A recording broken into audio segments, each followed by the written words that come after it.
السلام عليكم، اهلا بكم في قناتي. معاكم امال سليم. وصفة النهاردة هي فطائر القهوة او فطائر الباباروتي. هي فطيرة جميلة جدا، مميزة جدا، هشة جدا، عليها طبقة خارجية كده بنكهة القهوة. بجد بتبقى في منتهى الجمال.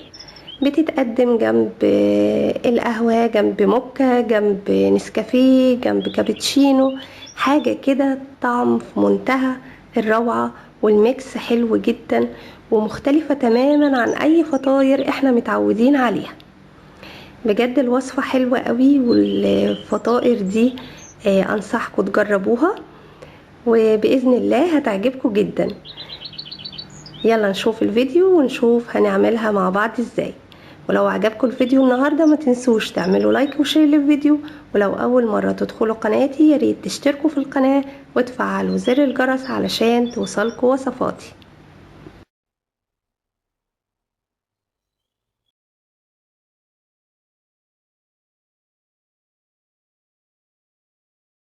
يلا نبدا ونقول بسم الله. اول حاجه هنجهز 140 ملي من اللبن الفاتر، بضيف عليهم معلقه صغيره من الخميره الفوريه ومعلقه صغيره من السكر، وبقلبهم كويس لحد ما الخميره تدوب، وبسيب الخميره على جنب لحد ما اجهز المكونات الجافه. المكونات الجافه عباره عن كوبايتين معياريه من الدقيق، ما يعادل 250 جرام من الدقيق. بنخلهم زي ما انتوا شايفين كده،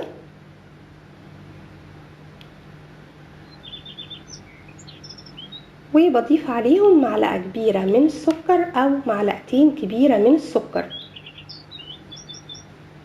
وربع معلقة صغيرة من الملح، وبقلبهم كويس جدا.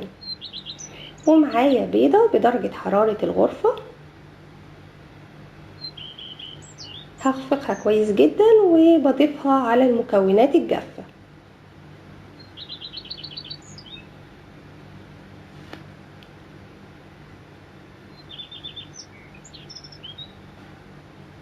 ودلوقتي الخميرة كانت تفاعلت معايا، وبضيفها على باقي المكونات. هسيب الاسبتيولا وابتدي اعجنها بايدي كويس جدا.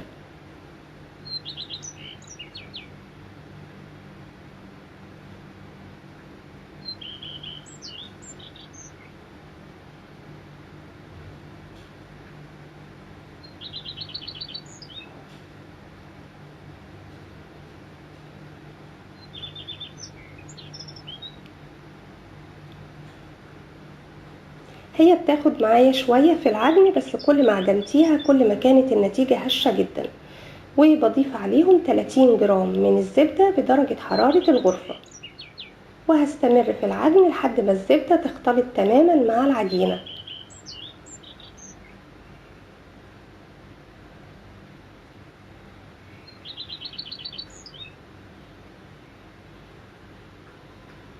هي العجينة بتكون ملزقة كده ولينة جدا زي ما انت شايفة، بس ده اللي بيديكي في الاخر النتيجة المميزة بتاعة الفطاير دي. هي بتكون هشة جدا وفي منتهى النعومة.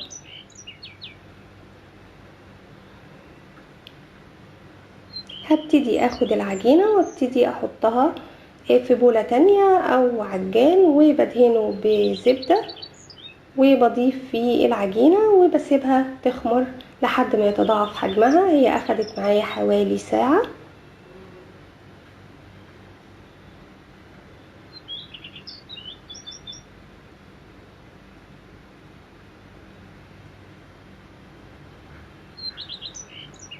وغطيتها بالبلاستيك ستريتش وبفوطة وسبتها في مكان لحد ما تخمر.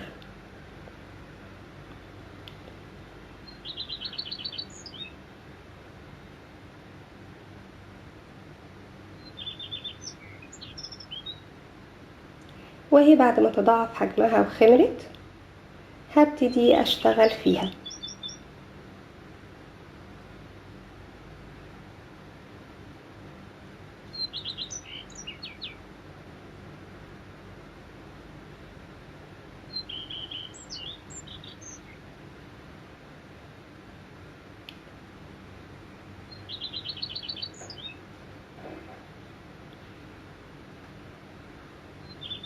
هبتدي ارش المفرش برشة من الدقيق وابتدي اقطعها. هقطع العجينة نصين، وبعد كده اقطع كل نص لكرات صغيرة. انا عملتها على 7 كرات، 3 هيطلع حجمهم كبير، والجزء التاني قطعته على 4 هيطلع حجمهم متوسط. يعني ممكن تعملي المقدار ده على 8 فطاير حجمهم متوسط.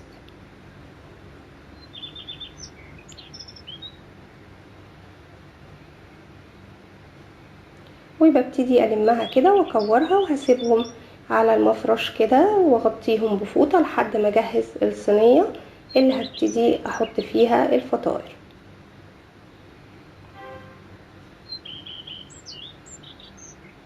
ودي الزبدة اللي هحشيها في الفطيرة، هي بتكون محشية بمكعبات من الزبدة، بقطعها بالحجم ده وبحطها في الفريزر لحد ما اجي اشتغل فيها. باخد كل كورة وببططها بالشكل ده وبضيف فيها قطعة من الزبدة وبقفلها كويس جدا، وابتدي احطها في الصينية او في الصاج بتاعي.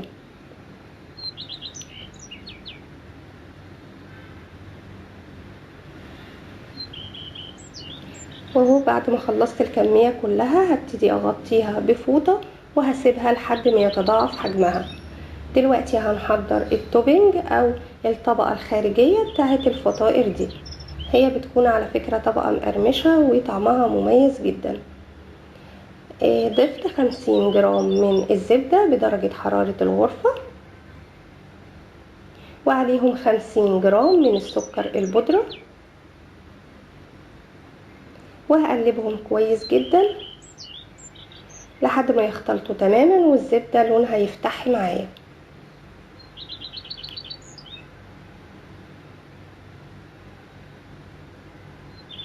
انا غيرت البولة على فكرة اللي كنت بشتغل فيها لانها كانت صغيرة فما كانتش هتساعدني اني اشتغل بشكل اسرع، فطبعا جبت حاجة اكبر عشان اتحرك فيها بسهولة.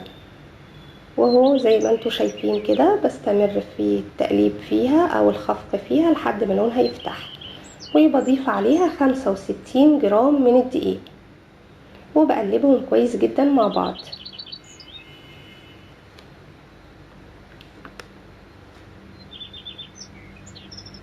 بعد ما يختلطوا تماما بضيف عليهم بيضة وابتدي اخفقهم كويس. ممكن اسيب الاسبتيولة واشتغل بمضرب يدوي لحد ما البيضة تختلط تماما مع الخليط. لازم الخليط يكون ناعم معايا مفيهوش اي تكتلات،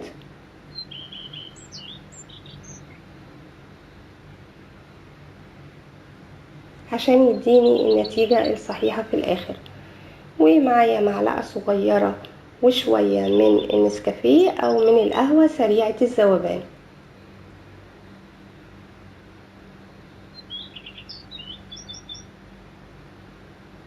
بضيف عليها معلقة صغيرة من المية وابتدي اقلبهم مع بعض.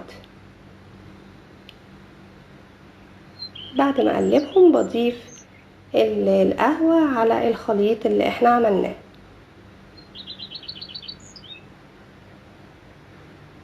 واقلبهم كويس جدا بالشكل ده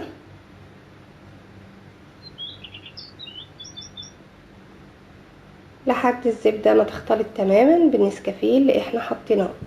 وادي القوام بتاع التوبينج اللي احنا هنحطه من فوق. هبتدي اجهز كيس الحلواني، يدوب بفتحه فتحة صغيرة من تحت واشتغل بيه. انا ما كانش في كيس حلواني، استخدمت الكيس ده وحطيت له تب من فوق مفهوش شكل، يعني يدوب فتحة صغيرة كده عشان اعمل التوبينج من فوق زي ما انتوا شايفين بالشكل ده. مش بزود اكتر من كده عشان هو لما بيستوي بتنزل الطبقة دي بتغطي الفطيرة، فلو زادت معاكي هتنزل تماما وتكون طبقة كده ناشفة من تحت، بس هي على فكرة بتكون لذيذة برضو جدا. وادي الفطائر اهي، طبعا زي ما انتوا شايفين بعد ما خمرت تضاعف حجمها وحطينا عليها التوبينج بالشكل ده. ودخلناها الفرن على فرن طبعا مسخناها كويس جدا، ومش بتاخد وقت، يعني ممكن بتاخد 20 دقيقة يدوب تديها لون من فوق ولون من تحت وبتكون استوت. وادي فطائر الباباروتي بجد تحفة جدا، والريحة كانت جميلة جدا في البيت. ادي الطبقة اللي من فوق بتكون مقرمشة، والفطيرة من جوه هشة جدا. هنفتح مع بعض واحدة ونشوف شكلها من جوه عامل ازاي. شايفة شكل الفطيرة؟ ده الفراغ ده هو المكان اللي بيكون فيه حشوة الزبدة. بجد من اجمل الفطاير اللي ممكن تعملوها، طعمها جميل جدا ومميز، وفيها كده يعني مش عارفة اوصف لكم، بجد جربوها هتحبوها جدا. ولو زينتوها بالشوكولاتة واي نوع من انواع المكسرات بيعزز الطعم جدا وبتبقى تحفة. يا رب تكون الوصفة النهاردة عجبتكم. لو عجبكم الفيديو ما تنسوش تعملوا لايك وشير للفيديو، ولو اول مرة تدخلوا قناتي ياريت تشتركوا في القناة وتفعلوا زر الجرس علشان توصلكوا وصفاتي. بحبكم في الله، امال سليم.